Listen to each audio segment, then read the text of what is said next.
कवचं वक्ष्ये प्रह्लादेनोदितं पुरा सर्वरक्षाकरं पुण्यं सर्वोपद्रवनाशनं स्वाहा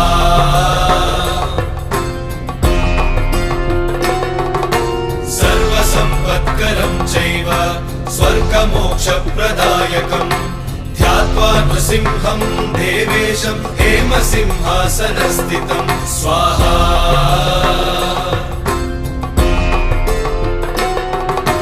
विवृत्तास्यं त्रिनयनं शरदिन्दुसमप्रभं लक्ष्म्यालिङ्गितवामाङ्गं विभूतिभिरुपाश्रितं स्वाहा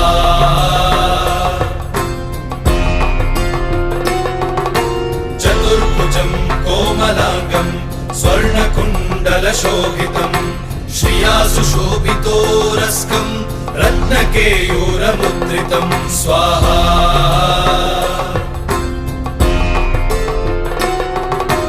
तप्तकाञ्चनसङ्काशं पीतनिर्मलवाससं इन्द्रादिसुरमौलिष्टस्फुरन्माणिक्यदीप्तिभिः स्वाहा।